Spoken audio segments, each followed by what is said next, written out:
be such a faith as this, and then whate'er may come, we'll taste e'en here the hallowed bliss of an eternal home. Let me introduce myself. I am Amanda Pierce Waters, and this is my sister Elizabeth Pierce. Actually, most of you already know that I'm not really Amanda Pierce Waters, but she was an actual person who was one of the founders of the church, the charter members of the church over here. And she was also my husband's great-great-grandmother. So we have a family history of the church and being part of the camp meetings. I don't know how many of you are familiar with the camp meetings that used to take place here.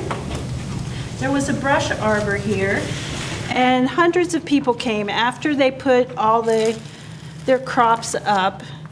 And it was a big social gathering, as well as a very religious time for ministers came from all over and preached. And they sang songs and they prayed, and it lasted for about a week. People didn't have cars then.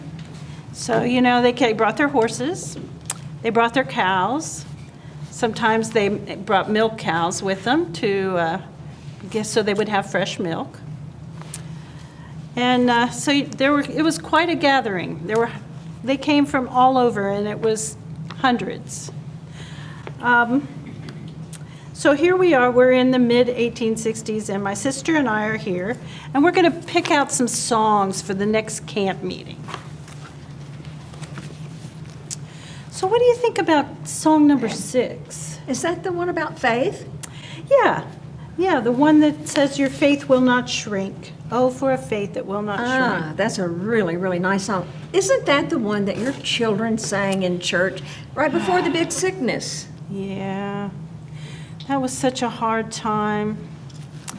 I had 3 little children that were 7, 5, and 3, and they all died within a couple of weeks. It was a hard time, but my faith got me through it. They sang that because it was one of my favorite songs. That was before the Spring moved, wasn't it? These new folks might like to hear about the story of the Spring. Would you be willing to share that with us? Oh, well, you remember that night. Whew. The Spring was on a property of a local farmer here, and it was down the hill. And for years, he had let the people just use the spring for their cattle, for their, whatever water that they needed. But as time went by, the camp meetings got a little bit bigger. And so he was afraid that it would dry up, and he put a fence around it. He put a fence around the only source of water that we had. Here we have cows, we have horses, we have babies, we have old people, and we have no water. Well, you can imagine. People came from all over. What did you do?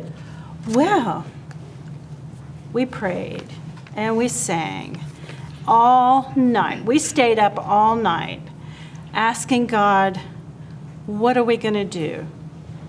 We had faith that He would deliver us. But then, come about 2 or 3 in the morning, this storm. The storm came up. Yes, I remember. Whew, it was a big storm. It thundered and lightning and the ground shook. Whoa. Yeah. And then the kids were crying all night long. The animals were skittish. We just prayed and sang. Prayed and sang. Well, I know one thing, prayer works. How did it work this time? Well, when the morning came, praise God, the spring had moved to church property. And we had enough water for every man and woman and child and their livestock. And that's why we call it the Spring of Faith. Well, let's get back to the task of choosing our songs. Oh, yeah, that's why we're here. Okay, So we've got number 6. What else? how about 25? That'll be great. Okay, that's good. Elizabeth, you have such a nice voice. Would you sing my favorite song for me? Surely.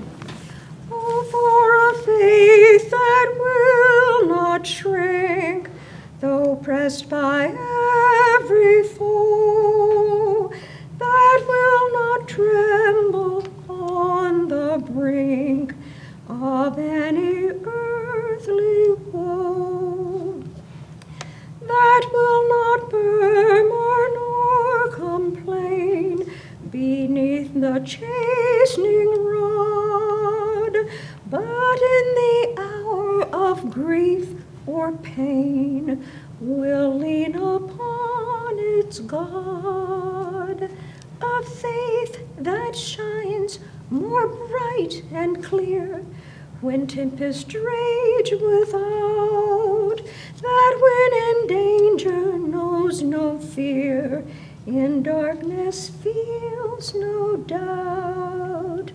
Lord, give me such a faith as this, and then whate'er may come, we'll taste e'en here the hallowed bliss of an eternal home. Thank you, Elizabeth.